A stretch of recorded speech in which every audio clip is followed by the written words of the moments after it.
Neighborhood networking. Why are we doing this? In 1851, Henri Murger published a collection of short stories about the lives of a group of struggling writers, musicians, poets, composers, painters, and philosophers. Scènes de la vie de Bohème, scenes of the bohemian life, stories about the joys, sorrows, triumphs, failures, and tragedies of this community of people living in the Latin Quarter of 19th century Paris, their own Bohemia. Well, in the 1860s, these stories became the basis for an opera by Ruggero Leoncellovelli. What? La Bohème, huh? What's up with that? Actually, at the same time, another fellow, Giacomo Puccini, he wrote another opera also called La Bohème. At the same time, go figure, huh? Well, since then, millions of us have seen and heard the tales of Rodolfo, Mimi, Marcello, Musetta, Genard, and Colline. Spoiler alert, Mimi actually dies in this thing.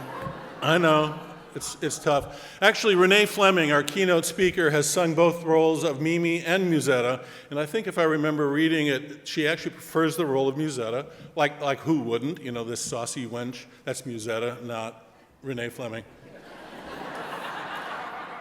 In 1975, Freddie Mercury and Queen actually released an album called A Night at the Opera, featuring the mock opera Bohemian Rhapsody. And I'm sure that many of you know it, but this is a song about a young man who struggles in a world without structure, without support, without hope. Is this the real life, or is it just fantasy? Easy come, easy go. Any way the wind blows, it doesn't really matter. A 20th century view of a Bohemia. Spoiler alert, there is no Mimi, okay? Just so you know.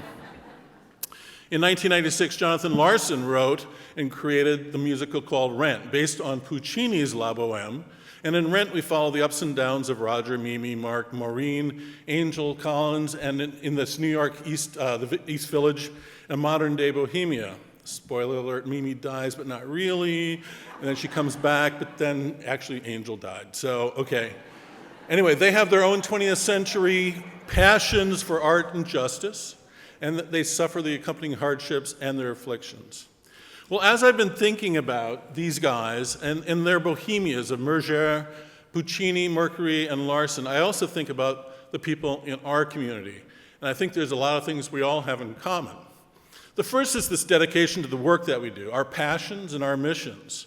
The writers and poets, they needed to tell their stories. The composer and musicians had to share through song. The artists paint things to show us their visions. Creating and sharing their works was paramount to them. Nothing else really mattered. And in many ways, the same thing can be said of the individuals and organizations represented in this room and in the greater Tessitura Network altogether. Last year, Andrew Racinos inspired us at the conference by reminding us that through this dedication and work, we were contributing to the human spirit.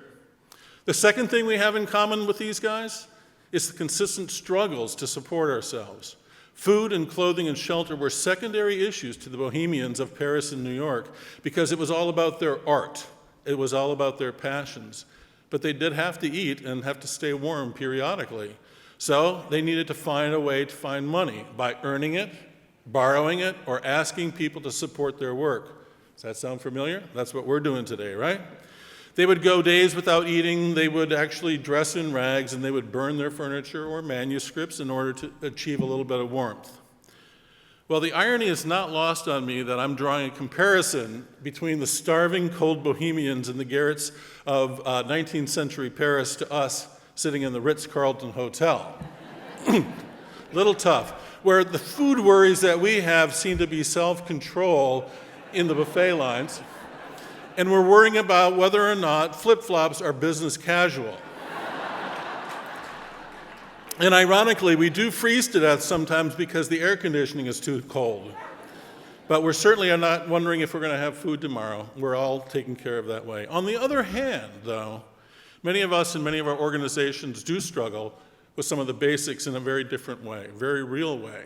Bankruptcies, layoffs, furloughs, cutbacks are something we all face every single day. Some organizations wonder how long they can last as they spend down their endowments or sell off parts of their collections. Others wonder if they're going to keep the doors open as government and Arts Council money dries up. Still others are worried about even making payroll next month. There are many organizations in this community who aren't here tonight with us because they can't afford to. That's it. Yes, even in this 21st century Bohemia, this 21st century Tessitura life of ours, we still struggle. The third thing that we have in common with Merger's inspirational Bohemia is an unwavering support that each person has for their colleague. They encourage each other to create, to perform. They actually support each other financially. If one person gets a little bit of money, they all eat, they all drink. If someone finds some firewood, they all get a bit warmer. They wear each other's clothes. Their sharing and support is unconditional, unwavering, and ever-present. It's just an understood part of their community, their Bohemia.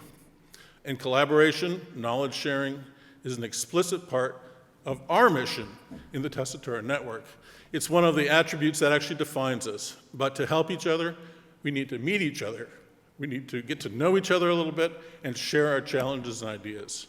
We need to light each other's candles. So, la vie bohème, the Bohemian life. Viva la vie bohème.